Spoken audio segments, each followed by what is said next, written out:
Ria Bond. Koe, Mr Chair. I'm pleased to take this short call on behalf of New Zealand First. I specifically want to actually talk today about the palliative care and from the vote health estimates. Mr Chair, it's easy for the government to turn around and say we've put $76.1 million into palliative health care services, and yet in the same breath, sir, they said they'll spread this out over a 4-year period. So what we're really dealing with here is we've got 29 hospices from around New Zealand for palliative health care services that only receives $19 million per year.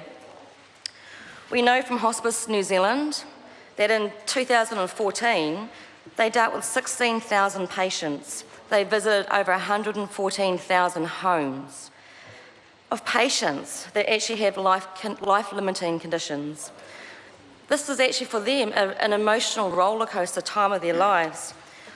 And it's generally in their last stages, 10 days of where they can expect to live comfortably. So for me, and what I can see, what that works out at, Mr Chair, is that we're dealing with $1,187 per hospice patient. That's $1,187 per hospice patient. Mr Chair, that's not enough. You know, this is the most sensitive time, it's emotional for families, it's gut-wrenching, and it's really quite, for families, a traumatic time for them to go through. You know, any death in our family is not wanted by anybody, but when you have a loved one that's dying of a terminal condition, every emotion is wrenched and it's elongated.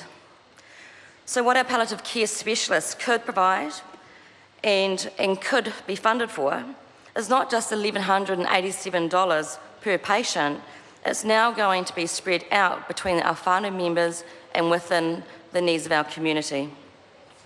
But of course, Mr Chair, we're not just dealing with the $1,187 being the total cost of looking after our loved ones in hospice or palliative care, because now, as the former member mentioned, we're looking at a 70-30 hospice funding split. Now, that represents 70% of the cost of looking after patients provided by the state, whereas the hospices then have to go out past the DHB and reach into the goodwill of their community to help them fundraise. Now, we've seen this annually through bucket collections on the street corners. We've seen this through groups like Rotary supporting hospice by funding, by annual events, by giving support and sitting by the bedside of patients in hospice, as I know they do in Invercargill. I've also seen funding occur outside the warehouse for sausage sizzles, outside Harvey Norman's, in order for the community to try and make up the shortfall of the 30% of funding that they need.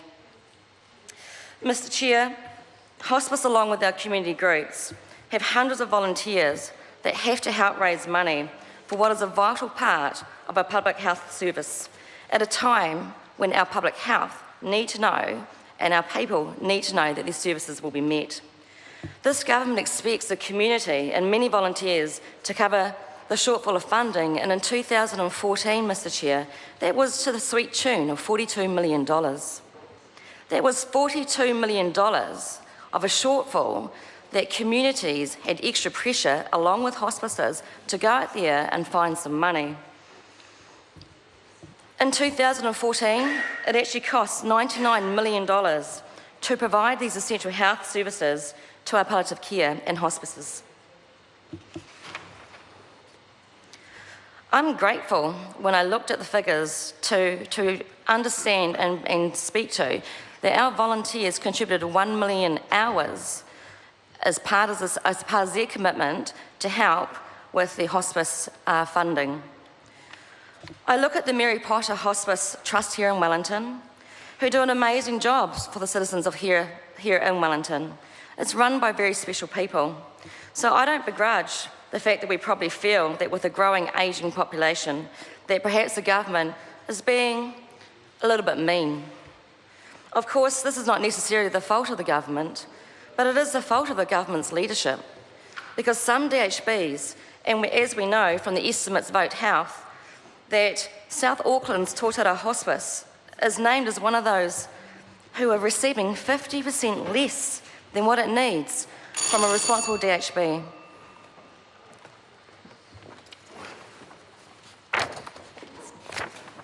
Sorry, I was just making sure that the member wasn't going to take a call. The question is that vote health stand part of the schedules. Those who are of that opinion will say aye.